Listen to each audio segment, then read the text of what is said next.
make a picture. Well, I don't exactly mean one this size, I mean an ordinary size pencil. And then thought, that's a bit boring. What can I do to make it look better?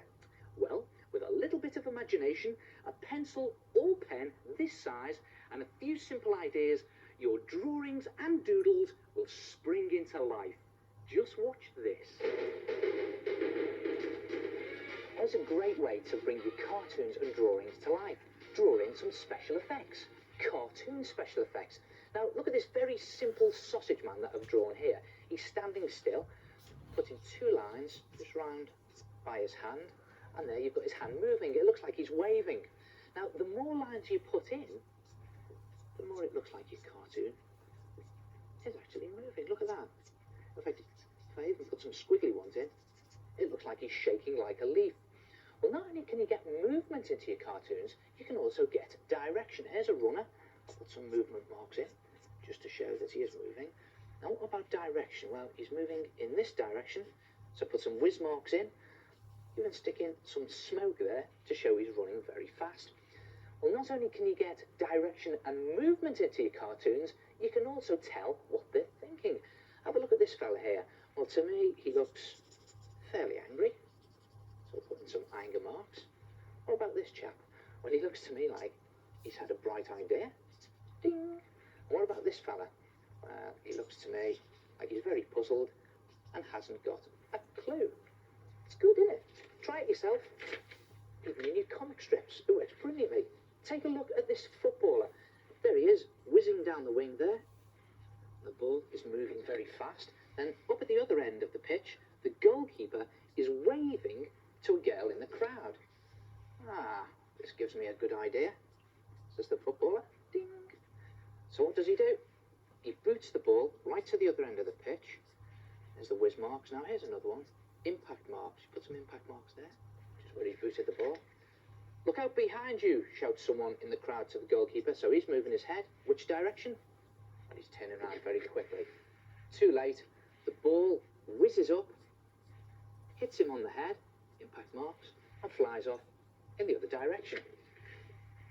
Unfortunately, into the back of the goal. And there he is. He's lying down there. He's seeing stars. And he's got black eye as well. Meanwhile, the footballer is jumping for joy. Goal, he says. His movement marks there. And the goalkeeper's teammates are absolutely furious. So much so, they've got steam coming out of their ears. The goalkeeper, well, yes, he's shaking like a leaf. And as for the girl in the crowd, she's now got her eye on the footballer. If you ask me, love is in the air. And what happened to the goalkeeper? Well, his teammates made him wash their hot, sweaty socks for the rest of the week. And if you ask me, he deserves it. Good day, try it yourself. Special effects for your cartoons and bring some life into them.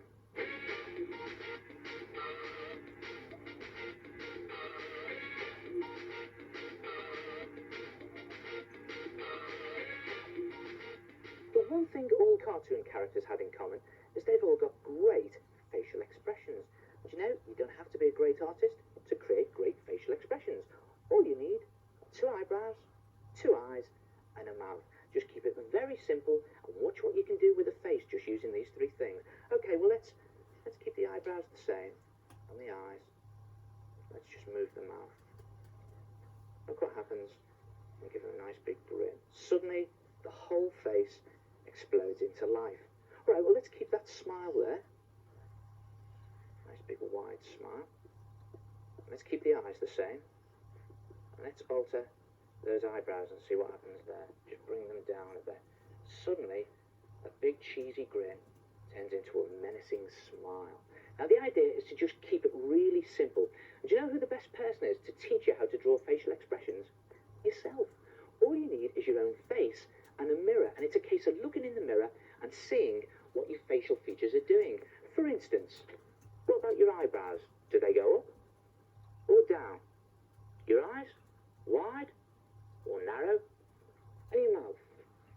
Smiley or down in the dumps? And just keep looking in the mirror and drawing what you see. So let's try a few of these features then. What about sad? Well, what happens to my face when I'm sad? Well, the eyebrows, they go up in the middle. The eyes stay the same, and the mouth down at each end. So let's draw that. The eyebrows up. There's the eyes. And there is one very sad mouth. Good one. Let's try another one. What about shock? Eyebrows shot up in an arc. So I'll do that. Eyes, very wide. And what about the mouth? Very wide. And there it is. Shock. And you just keep going. Look it in the mirror and draw in what you can see. Keep practicing. Practice on other people. If you see someone on the bus, draw them on the back of your bus ticket. Just keep practicing.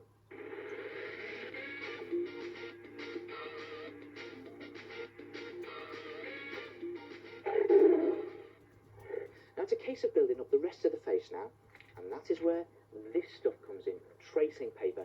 It is absolutely brilliant, because what you do is you lay it over the drawing that you've already done and the bits that you're happy with and experiment. So okay, let's start with some eyes then. What about nice big eyes to go with my mouth? Oh no, it looks like the character's just about to eat me, doesn't it? Looks like some sort of wide-mouthed frog. Okay, what about some shifty eyes for our character? Nah, a bit evil, I think. What about, let's see, I know, some cartoonist's favourite. Cross eyes. See, you can make a good mad rabbit out of that. I don't think we do a rabbit there. Too many of those around. How's about really big, wide eyes? Nah, it makes my character look nervous. What about some tiny eyes? Actually, that's not bad, you know. Good contrast with the big mouth. The problem with very tiny eyes, though, is that they're not very expressive. So, to compensate for that, let's see what happens when you stick in some big eyebrows. Ah, now that's quite good. So what have we got so far? Well, we've got tiny eyes there. And a nice big eyebrows up there. Right, I'm going to stick with that. Now, what about our character's head? Well, a lot of famous cartoon characters are actually animals. So let's see what our character looks like as a dog. Scruffy top there, big floppy ears, dodge, collar. Oh, quite good. See what it looks like as a cat.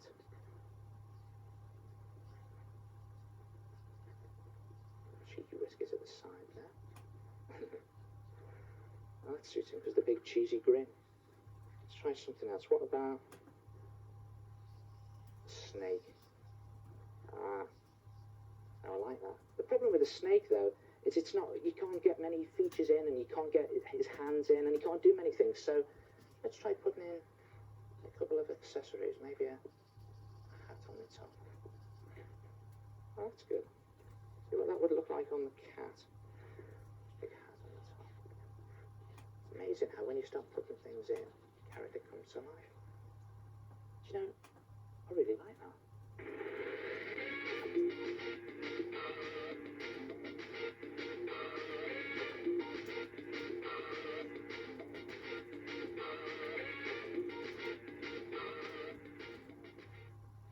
Now, we all know that to make a cartoon character speak, you put his words inside a speech bubble.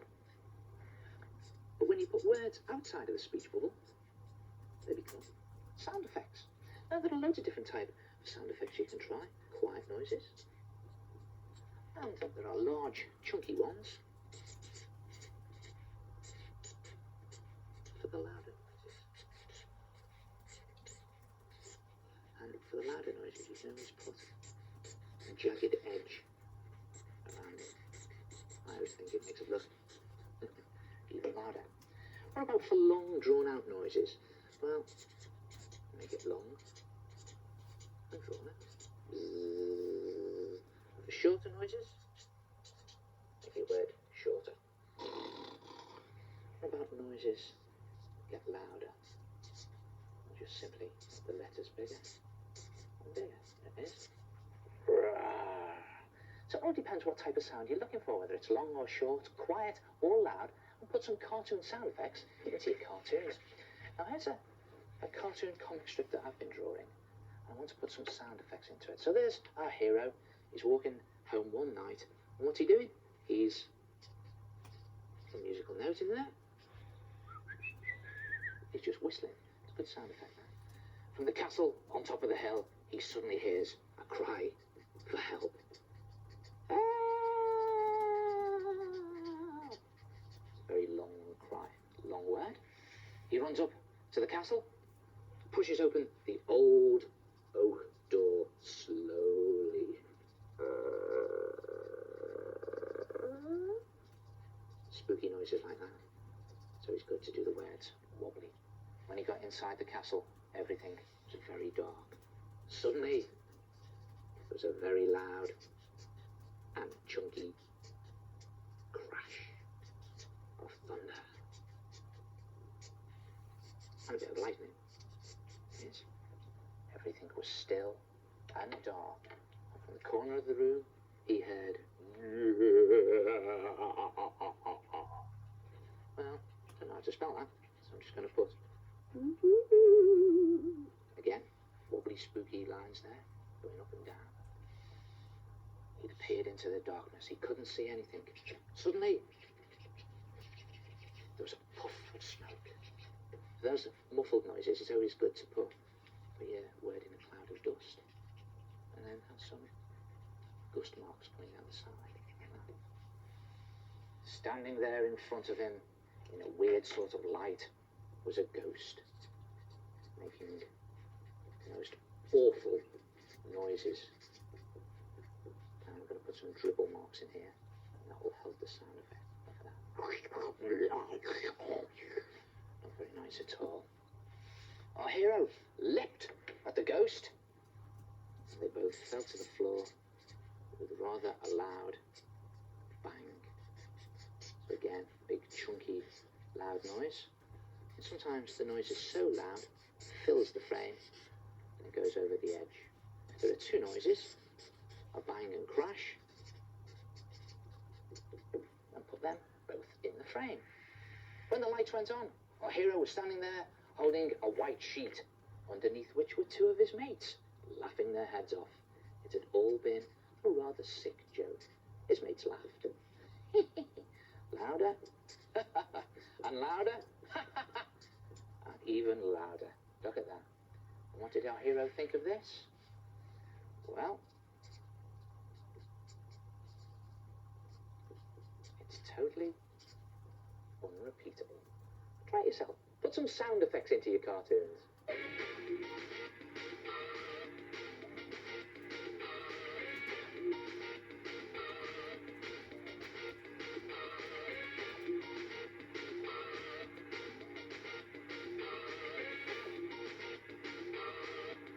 Quick cartoon of an elephant, starting with his trunk. Put his trunk in, a few creases in the trunk, the old elephant. What else has an elephant got? Well, it's got a huge body. I'm going to put that in there. Put his legs round there. And scuttling along. What else has he got? Well, an elephant's got big ears. Tusk in there. A little smile on him. Some eyes on top. I'm going to leave it like that. Keep it simple. That's a good tip, that, you know. Next time you're drawing a cartoon or caricature of an animal, pick out one or two of their most obvious features, in other words, the thing they're most famous for, draw them first, and build your whole cartoon around those things. Let's see if it works for a whale.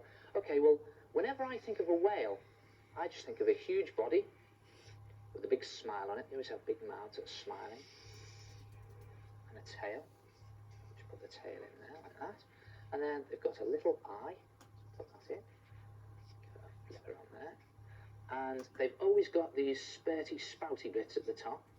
So I'll put that in. There it is. Again, just keep it very simple. Cartoon of a whale. What about a parrot? Well, to me, a parrot is all beak and feathers. So there's the beak in there. Some feathers in there like that. Give him a wing, of course. More feathers on his breast. A few little claws. On a branch. He's got some tail feathers down there. There he is, a parrot. What about a lion? Well, to me, a lion is all mouth and mane. So let's do it like that. Mouth first. Mouth in there. His eye closed. Put some teeth in his mouth. Yeah. And a lion, if you look at them closely, they always have these lovely heart-shaped noses. So put that in. And what about his mane? There goes. Shaggy mane. Put his legs in, his front legs. And his back legs behind. There it is. A lion. So what about a dog? Well, it all depends what type of dog that you've got. Take my mate Cosmo, for example. Hello, Cosmo. Now, the first thing you notice about him is that he keeps walking across my drawing. Well, he's got loads of fur, hasn't he? So I'm going to draw that in. That's it. Loads of fur in the top there. And he's just got this little button nose. So I'll draw that in. And the rest of him is just loads of fur. Loads of fur on his face. And on his legs. Yes, loads of fur again. And on his feet, even more fur. And of course his tail, that never stops wagging. Loads of fur. And there he is. Good tip to remember that, you know. Next time you're drawing a caricature or a cartoon of an animal, pick out one or two of its most obvious features, put them on your cartoon first, and build the rest of your cartoon around them. What do you think, Cosmo?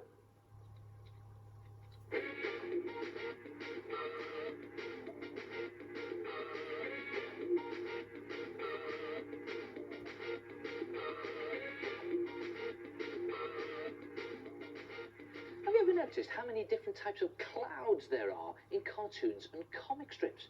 They're everywhere.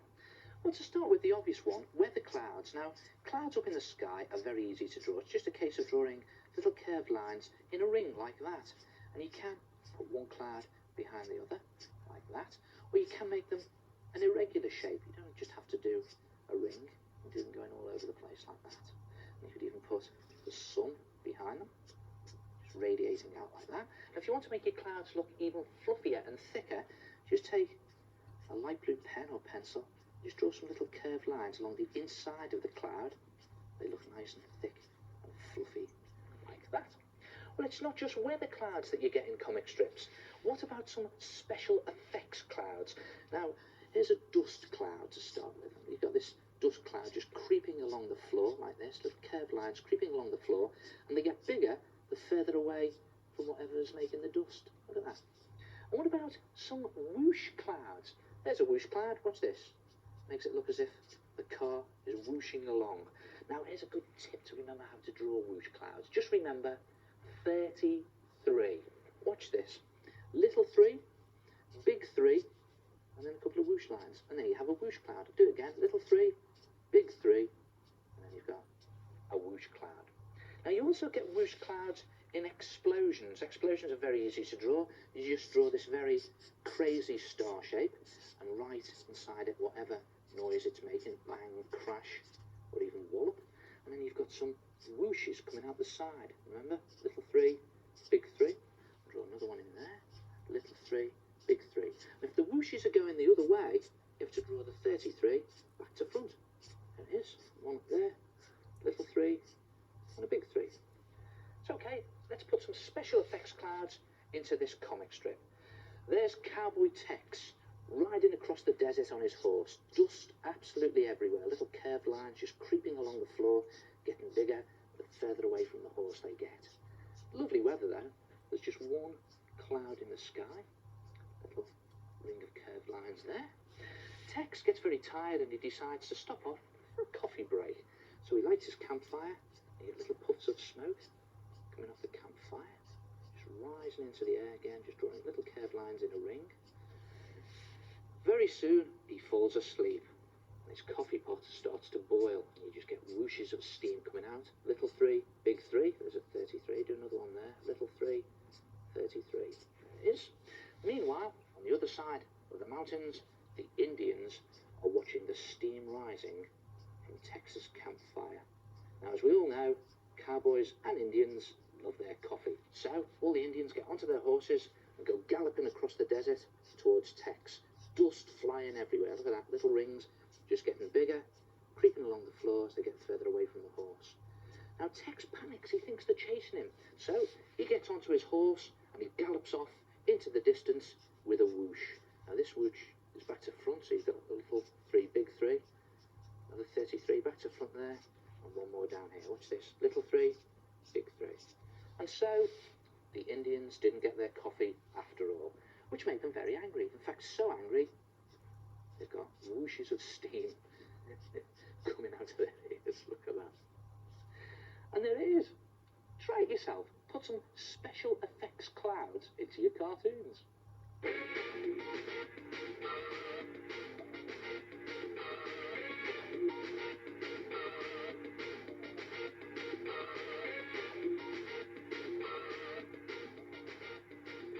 Have you ever noticed how many different ways there are of drawing eyes? Well, an eye is just basically a lemon shape with a wheel inside it, like that. And the outside of the wheel is the iris, the coloured bit, and you can just draw it as lines like that if you want. And the inside is the pupil, and that's black, and if you colour that in and just leave a little dot like that, it makes it look as if the eye is sparkling. And don't forget the eyelid with lashes on the top lid, wispy lashes, and wispy lashes on the bottom lid, and maybe an eyebrow up top. Now this is basically a realistic way of drawing an eye, but there are simpler ways. Cartoon eyes. What about doing an M shape like this, with a line at the bottom of it, and then 2 circles in there for the pupils, and I don't even do the iris this time, you don't have to do the coloured bit, and put some V's in the pupil like this, and watch what happens when you colour them in. If you leave that V, it makes it look as if the eyes are really sparkling. And don't forget the lids and the eyebrows.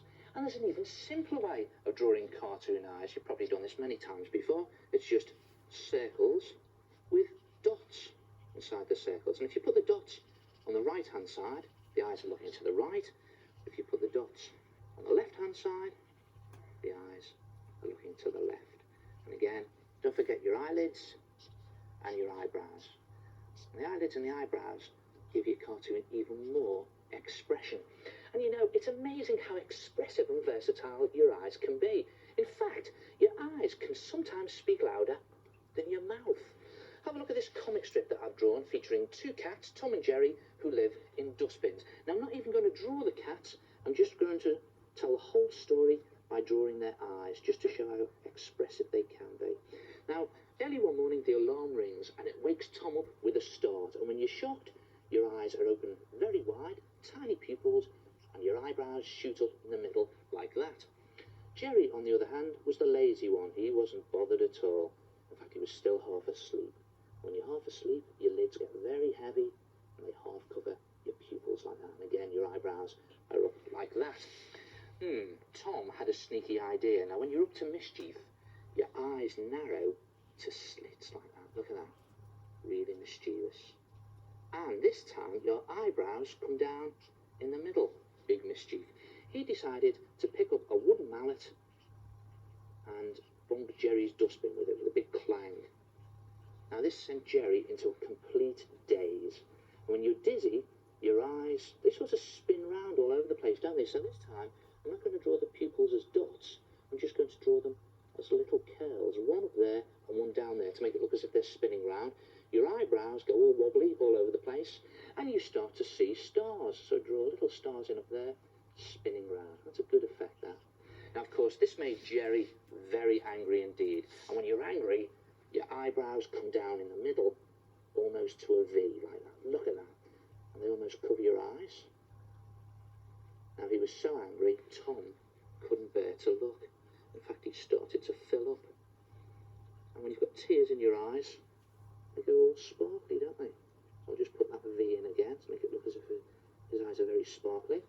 And draw him filling up, some tears in the bottom there. In fact, you can even draw your eyes shedding tears like that. And again, eyebrows up in the middle. Tom got really worried because he knew what Jerry's temper was like. In fact, he couldn't look at Jerry at all, so he scrunched his eyes up like this. And when you scrunch your eyes up, they almost go to crow's feet, like that. Well, nothing happened, so after a while, he peeped out of one eye, so just draw the pupil in like that. But not to worry, because Jerry had fallen back to sleep again. And when you're asleep, your lids come right down over your eyes, so there's no pupils at all, and your eyebrows are up in the middle. See that? All those expressions created just by drawing eyes. Very expressive and versatile things, eyes. Try it yourself. Experiment with different expressions and draw some cartoon eyes. Haha. Now, let's face it, most of us are terrified of drawing people, aren't we? It's so difficult, with all those different shaped arms and legs and different coloured eyes and hair. No one looks the same. So here are a few tips to help you make the perfect portrait. It's a peephole. Brilliant for helping you draw those difficult parts of a face. All you need is a sheet of paper, cut a hole in the middle, any shape or size that you like, and then take a photograph of a face from a magazine, or one of yourself if you've got one, and simply scan the photograph, and through the peephole, put the bit that you want to draw. Now I'm going to try an eye. Then you take this is the bit that you cut out from the peephole, lie it right next to your peephole, and it's simply a case of copying exactly what you can see through the peephole onto your cut out piece of paper. I'm going to start here with this shape of the eye. Now this is a brilliant method, it really works. It helps you draw those parts that you might find a bit difficult to do. And the reason it works is because it draws your attention right into the centre of what's in the peephole. So all we're seeing at the moment is the eye. We're forgetting about the rest of the face. Of course, you don't have to do the eye, you can do any part you like. There it is, got all the flesh colour in there. I've roughly got the shape of the eye. It doesn't matter if you go over onto this part of the paper. There it is, there's the shape. Now I'm going to put this shading in. You can see this line down here. Just draw exactly what you see through the peephole. In fact, sometimes you even forget that you're drawing the part of a face. That's the whole idea. Just bring that shading around there. A bit in shadow there. So I'll put that in.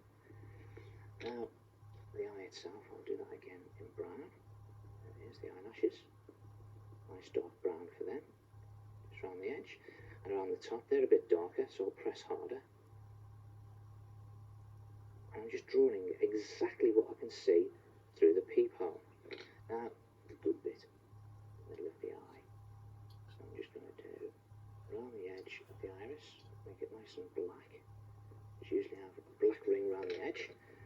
And then the colour of the iris itself, make that a nice blue. Drawing exactly what I can see through that peephole.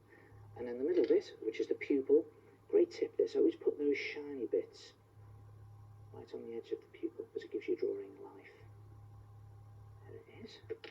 A little bit of like bloodshot corner there. Probably tired eyes.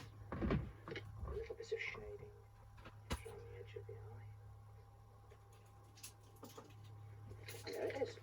Not a bad job, even though I say so myself. And of course, you can take away your peephole, put your picture over the top, just to see how good it really is. Try it yourself. Pick any part of the face, and give yourself a peephole attack.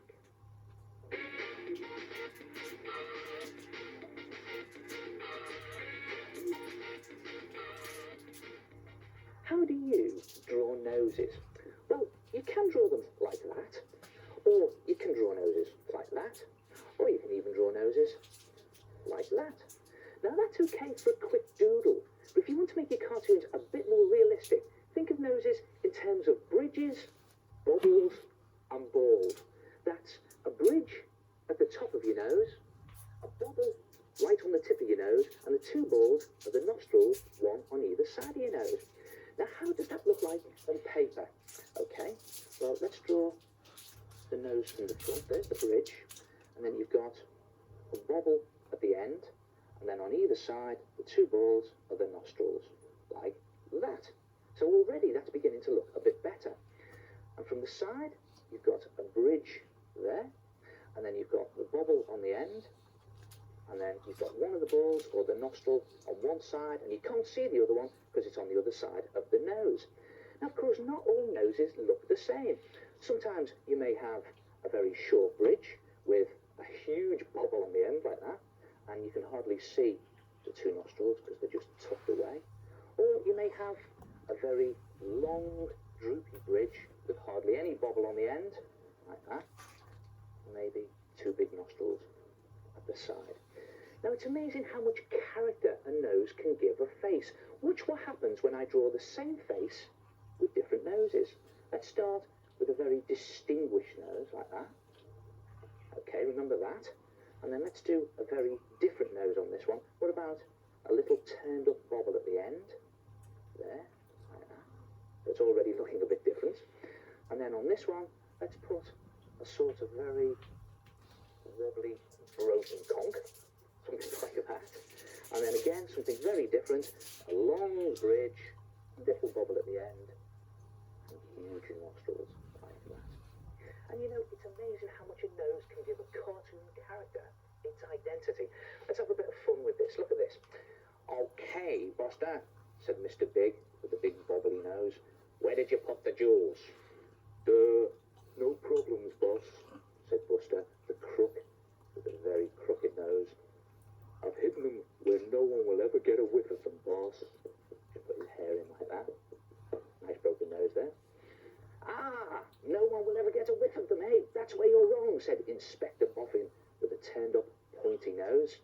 I know exactly where you've hidden the jewels. You've stuffed them up your nose. Thanks. Ew, how clever of you, said Lady Snooty with a little delicate button nose. However did you know? Elementary, Mom, said Pusey Hooter with a very distinguished nose. He knows because he has a nose for sniffing out crime.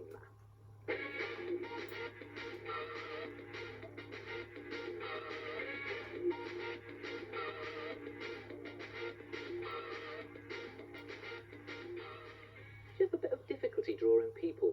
What you need is one of these. It's called a mannequin, and look at this, it's got all these wooden parts of the body that you can move into any position to help you practice drawing people. Now, you can get these from art shops. The problem is they can be a bit expensive, so why not make your own? All you need is a sheet of thin card. Now, you can use cereal box card, and the first thing you've got to do is draw all the parts of your mannequin's body, and it's not as hard as it sounds. All you need to remember is sausages and eggs. Don't worry, I haven't gone mad. Watch this. For the body, you need to draw 2 egg shapes. Now, they have to be roughly the same size, but they don't have to be neat. You can neaten them up a little later on when you're cutting them out. Then draw a smaller egg shape next to them, and that will be the head. And then you need a neck on there, roughly the same length as your head and the same width. And now the sausages. These will be for the arms and legs. And just draw 8 sausages. And don't forget, sausages are thinner than eggs, but if you can, make them roughly the same size as your eggs. And again, I'm just doing it quickly here to show you. You can neaten it up, and you cut them out. When you've done them, do 4 half-size sausages for the hands and feet. And there they are. And then cut all the parts of your mannequin's body out. Position them roughly into the position of your mannequin. Can be a little bit fiddly to do, so just bear with me there. And there you have all your mannequin bits. That's simply just a case of overlapping all the pieces and create your mannequin's body. Tuck the head in there, put the 2 bits for the body. There's the arms, the hands on the end, and the legs there. Slip them, overlap them, and there, finally, all the feet. And then you've got to join all these bits together using some of these. These are split pins. I'm sure you've seen them. You can get them from stationery shops. They're very cheap, or you might have some spare ones lying around in school. And the way to do this is to take one of the parts of the body that you want to put a pin in and just pierce with a sharp pencil a little hole as near to the edge as you can get, and put some sticky tack underneath to save the furniture. And again, it's the other bit you're going to stick it to, and then slip your split pin in through the hole on one, and then through the hole on the other. Bit fiddly, but then you open out the split pin at the back like that. Watch your fingers here. There we are. And you have a join that moves. And when you put the whole lot together, you'll have something that looks like that. Look at that. Your cardboard mannequin. And then it's just a case of putting him into any position you like. And you can copy him and practice drawing body shapes. Now that's a mannequin from the front view But what about a mannequin from the side view? Well, you can do that as well. In fact, the pieces are all identical, except that this time, instead of putting the arms on the side of the body, you put one on the front and one on the back, and then you pop your pin through the three of them, and then your leg on the front and a leg on the back, and again, you pop your pin through the two legs and the body, and there you have a front and side view. And when that's done, it looks something like this. Look at that. And the great thing about these mannequins that you can't do with the wooden one is you can draw around them. Now, if you take a pencil and just draw very roughly, doesn't have to be neat again, around the body of your mannequin, holding all the parts into the position. Let's just go all the way around. I'll do it quickly here to show you. And there it is, rough body shape in pencil, and then you can put the detail in a little later on in ink, and that's exactly what I've done here with these two pictures.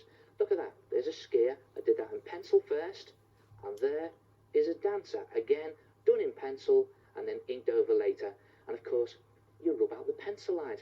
Now, they really are worth doing, you know, because they do help you practice drawing body shapes.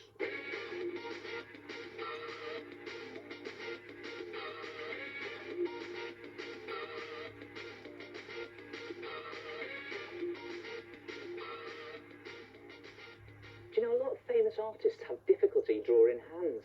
Well, I found a good way of doing them. Simply divide them up into sections. Now, what have we got here? Well, the palm of my hand I've drawn like a plate, and hanging off each side of the plate there is 3 sausages for each finger. And for the thumb, I've got 2 sausages there.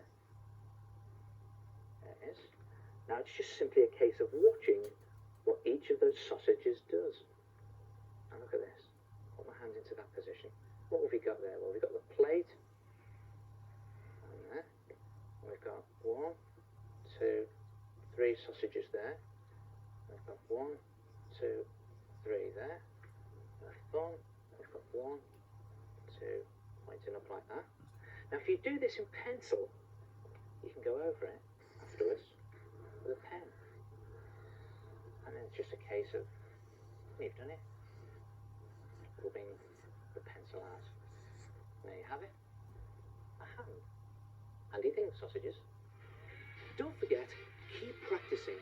And when you've got the hang of some of these techniques, you'll be ready to start making your own cartoons and comic strips. And finally, here are some great tips to make your drawings really dazzle.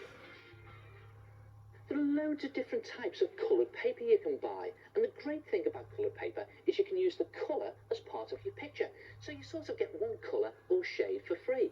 For example, look at this picture of a ball that I've started here. I just shade it in at the back here using some charcoal, and then I put some highlights on it using some light chalk. You've got the dark shade of the charcoal, you've got the light shade of the chalk, and you get these medium shades of the coloured paper for free.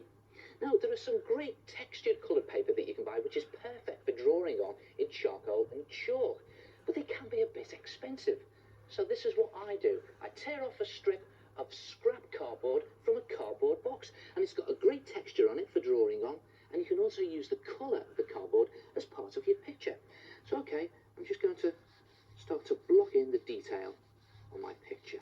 Just very sketchily doing it. Now, this is something the old master artists used to do many years ago. People like Toulouse-Lautrec. He would just grab any old piece of board and use the colour of the board as part of his picture. And you know Toulouse-Lautrec, he's the one that did those fantastic sort of French posters. And you know, this is something else the old masters used to do. If they made a mistake, they wouldn't use a rubber to rub out. They'd use some ordinary bread. And it really is a good rubber. Just watch this. I just rub that corner there where I've made a slight mistake. I want to alter it. And just blow the bread away. And there it is. It's gone. And it's as good as a rubber. You can even use it for pencil. And just continue blocking in the shapes of my picture. Like this. And again, I'm just doing it very light with the charcoal. It's very wispy. I love this effect, you know. I love drawing in charcoal. it almost does your picture for you, doesn't it? It makes it look very arty. I never thought I'd hear myself saying that. I don't like things that are too arty. But watch this. I'll put some more detail in onto my picture now, using my charcoal. Just a bit of hair around there. And maybe a sleeve there. And again, you don't have to be too neat with charcoal. I think if you start to be too neat with charcoal, it really does spoil the picture. And yeah, I bet you've guessed what this is by now. There it is. That sort of gives it away, doesn't it?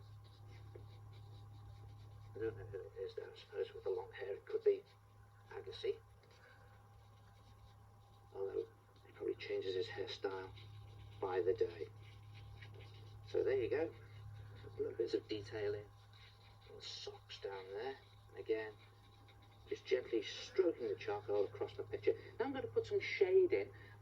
I'm using the charcoal on its edge here. And what I'm doing is I'm just looking for those areas that the light can't get to. So if the light is shining from this direction on my picture, all these edges will be in shadow or shade. That's it, down there like that. And again, not being too particular about it, just letting the charcoal sort of dances across your picture, and it does the picture for you. Look at that. Now just add some highlights in with a little bit of chalk, maybe across there, these highlights where the sun or the light can get to. There. Across there like that, maybe a bit on his racket. So that'd be glistening in the sun, wouldn't it? A bit up there. And just around the bottom there, like that. Down there. And on his socks. And you know, this is something you wouldn't be able to do on white paper. That's the beauty of coloured paper or card. You can add highlights in using white chalk. And I'm not going to do too much. There it is. Just finish it off, maybe put some shadow down the bottom. So you've got the darker shade of the charcoal in your picture, you've got the lighter shade of the chalk, and you've got the medium shade of the cardboard for free. Try it yourself, a 3-shade cardboard picture.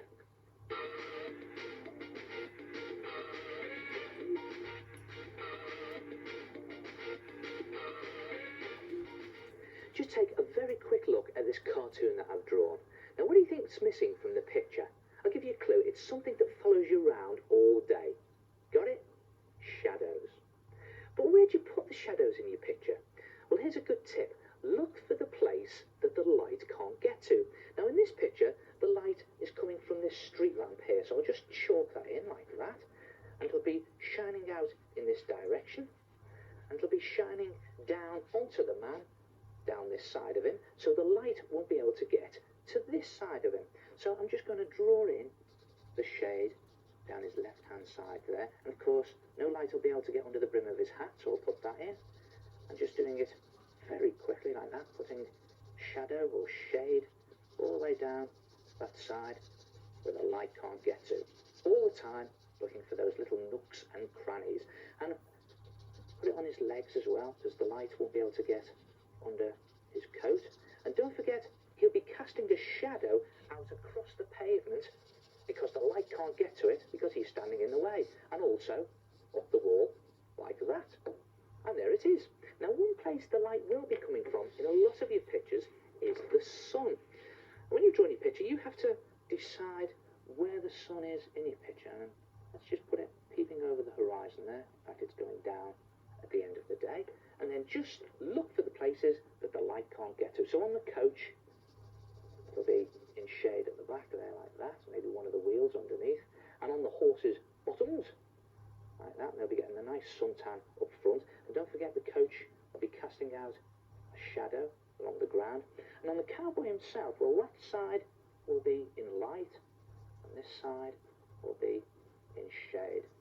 So he's got all his front with the light nicely shining on the front of it, and on his backside, so to speak, in shadow, like that, all the way down, just scribbling it in.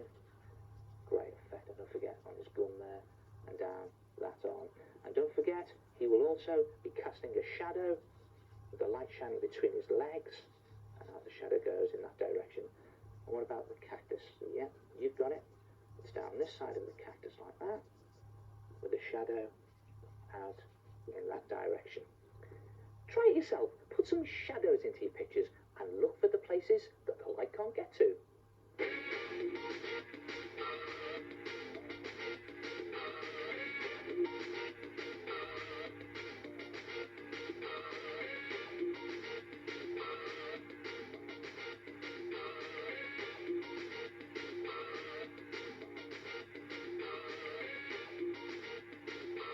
What a great art attack, using white paint and chalk on black paper. And you know, I must admit, I really love winter pictures and snowy scenes, and you can draw snow the other way round, with black charcoal on white paper. Try this. Now, if you're going to draw a snowy scene on white paper, it's just a case of doing all the shapes and making them very fat and very fluffy, because the snow is covering absolutely everything. It's covering all the detail. So you can't see all the bits of roofs, and also you don't have to draw your lines very heavily. You can just draw them very light and wispy, because in winter you get that sort of winter fog or mist, don't you? And again, just drawing some trees in here, but I don't have to draw proper tree shapes because they're covered in snow, covering all the detail. I'm just hinting at all the shapes and making them fat and fluffy.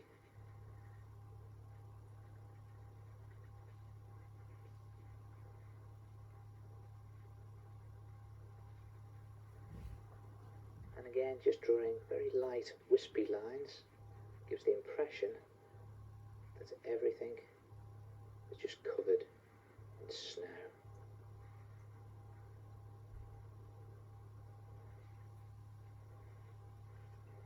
And you also get a lot of sausage shapes, like on fences or on hedges. Just doing a fence here that you can hardly see, because it's got all these snowy sausages on it.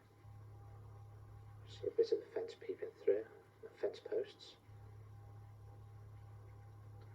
And of course, when it's snowing, you always get footprints in the snow, just leaving little marks.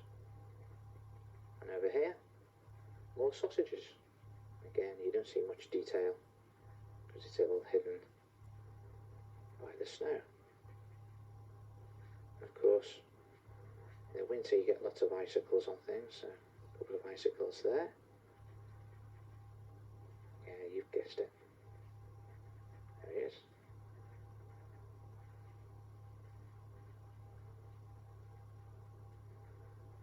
Quite in the shape. Very light and wispy snowman. And to really put atmosphere into your picture, just smudge the lines very lightly with your finger. I'll start here. And just looking for all of these lines and just gently smudging them.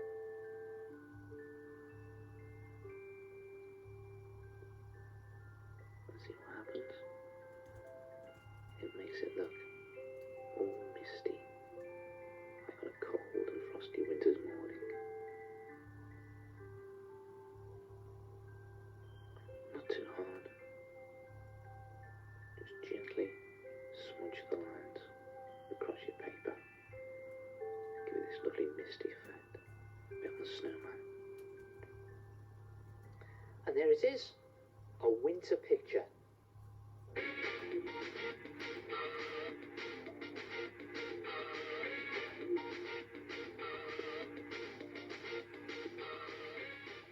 Here's how to have a bit of fun with an ordinary school fountain pen. Here's a quick doodle I've done of a man with an umbrella. And watch out, it's started to rain. Look at this, absolutely lashing down. And the rain is starting to form puddles by the man on the ground. Now, watch this. Just take a paintbrush and a little dab of water on it. And just dab the water on the rain and into the puddles. And look at that, they really do start to look very wet indeed. Okay, let's try this. Take a goldfish bowl, empty at the moment, but not to worry. Let's just put some water in there, like that, and then let's put a goldfish in there like this. Weird goldfish, but that's okay, as this is Art Attack. A couple of scales there. Put his eyes on the top, like that. Don't forget his mouth and his fins. And again, a little dab of water into the water. And look what starts to happen. The water starts to make the ink run everywhere. And before it goes too far, let's just dab it with a tissue. And there it is. It looks very wet indeed. Good effect, isn't it? Now, obviously, you have to use water-based ink or cartridges in your pen, because if you use permanent ink, it won't run. And, you know, you can use this technique to create some really great water reflection pictures. Try something like this. There's a waterside cottage. That's where I went for my holidays. And, oh, that seems like a long time ago. Just draw the water reflection, which is an upside-down mirror image. Now, it doesn't have to be perfect, because reflections are never usually perfect, are they? Just draw it upside down, like that. Then it goes there, and then it's just a case of dabbing some water onto the reflection. Here it goes. Now watch this. Just into the water, across there like that. A little bit more on the brush. Right across. Oh, look at that. And it really does look like a wet, watery reflection. Brilliant. Great fun to do, and with a bit of practice, you will discover some really good effects. Try this.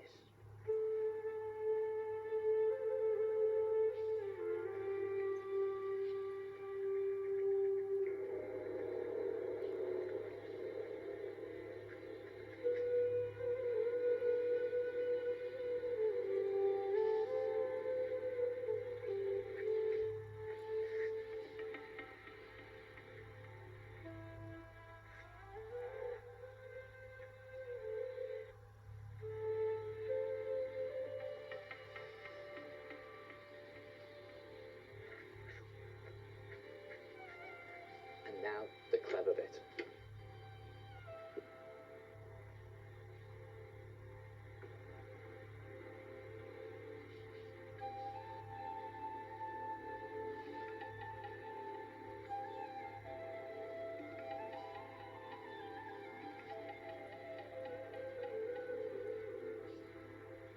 And now, just to finish it off,